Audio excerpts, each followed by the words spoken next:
of course, we'll start off with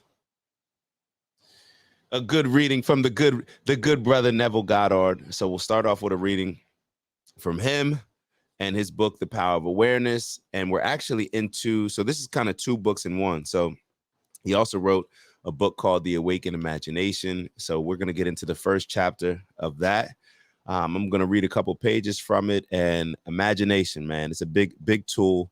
It's something that I keep coming across in a lot of readings. In a lot of readings, when reading all these books on like the power of your subconscious, power of awareness, and just all these, I guess they would be in the self-help category, but just from a lot of successful people.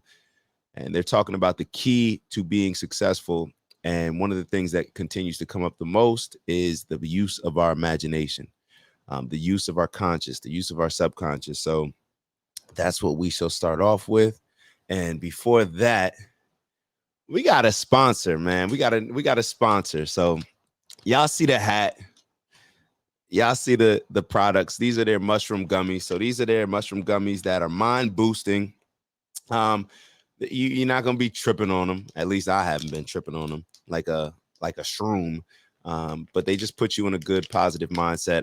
I'm always drinking mushrooms. I drink mushroom coffee every morning. So therefore, I understand the benefits of them, but let's pop one. They say to take a half and see how you feel in a half an hour. But y'all know how we do with the edibles. We just rock out. You feel me? Take what you take and just be prepared. So let's get into the reading first. Then we'll get into some of the topics, some of the videos that we'll review today, and have a nice conversation. So if I can stop chewing, I can start reading. All right, so chapter 1, Neville Goddard, The Awakened Imagination. All right, so who is your imagination? I rest not from my great task to open the eternal worlds, to open the immortal eyes of man inwards into the worlds of thought, into eternity, ever expanding in the bosom of God, the human imagination. Blake, Jerusalem 5:18-20. All right, so let's get into the reading.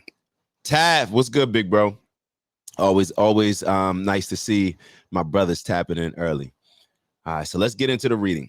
Certain words in this course of long use gather. Certain words in the course of long use gather so many strange connotations that they almost cease to mean anything at all. Such a word is imagination. This word is made to serve all manner of ideas, some of them directly opposed to one another. Fancy, thought, hallucination, suspicion, indeed.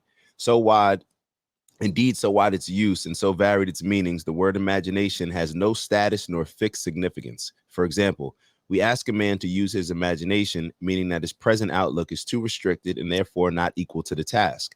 In the next breath, we tell him that his ideas are pure imagination, thereby implying that his ideas are unsound.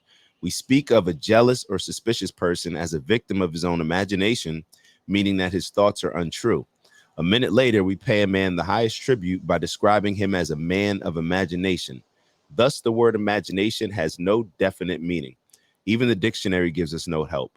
It defines imagination as the picturing power or act of the mind, the constructive or creative principle, a phantasm. Haven't heard that word before. An irritational notion or belief, planning, plotting, or scheming as involving mental construction. I identify the central figure of the Gospels with human imagination, the power which makes the forgiveness of sins, the achievement of our goals, inevitable. All things were made by him, and without him was not anything made that was made. That's John 1:3. There's only one thing in the world, imagination, and all our deformations of it.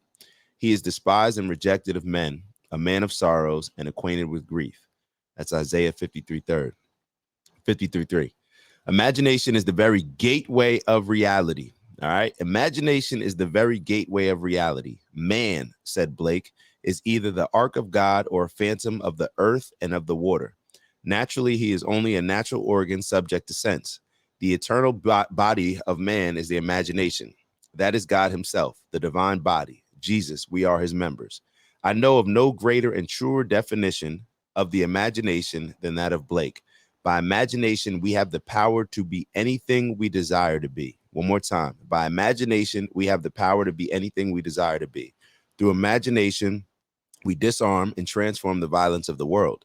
Our most intimate as well as our most casual relationships become imaginative as we awaken to the mystery hid from the ages, that Christ in us is our imagination. We then realize that only as we live by imagination can we truly be said to live at all. That only as we live by imagination can we truly be said to live at all. I want this book to be the simplest, clearest, frankest work I have the power to make it, that I may encourage you to function imaginatively. That's a weird word, imaginatively. That you may open your immortal eyes inwards into the world of thought, where you behold every desire of your heart as ripe grain, white or ready to harvest. I am come that they might have life. I am come that they might have life, and they might have it more abundantly.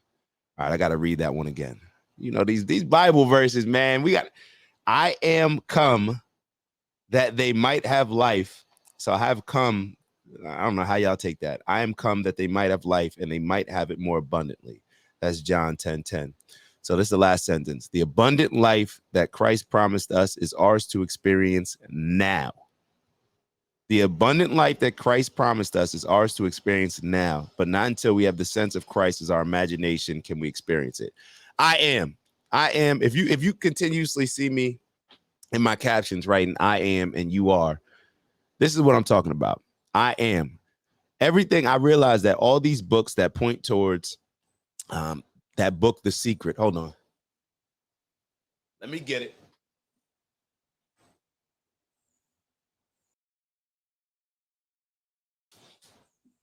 All right. So if you've ever heard of this book, The Secret, I just ordered a new one because my homie stole my copy, borrowed it.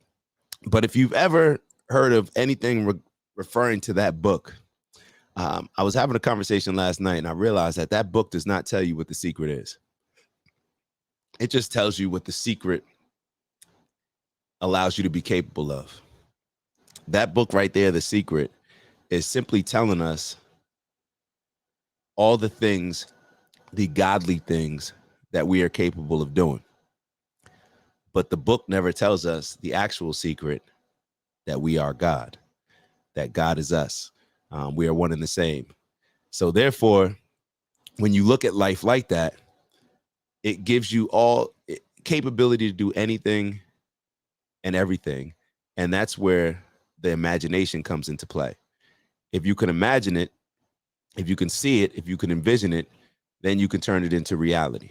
And that's the power that we have. That's the secret, that we are the creators, that everything, well, first off, everything is already here, but we are the people that can put things in motion and put things together with everything that has been created any way we like. So it's just an understanding. It's just something that we can either not embrace or embrace, but it's on us.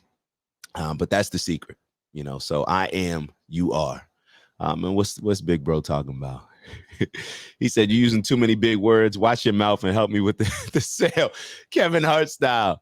Bro, trust me, when I'm reading it, that's why when I read a lot of these things, it can take me a while to, you know, kind of go through it and process it. But it's very simple. It's very simple. Our imaginations are our greatest planners. You know, when you look at it like that, like we create our reality based off of our imagination. Everything that has happened to us or will happen to us, I'm sure that we imagine something related to it, or imagine that exact thing, or based on the things that we were imagining, they led us to where we are. So y'all can take heed to it, you know, take the what, lead the what, take what you need from it, leave what you don't. And yeah, that's the reading for today. So let's get into it. So before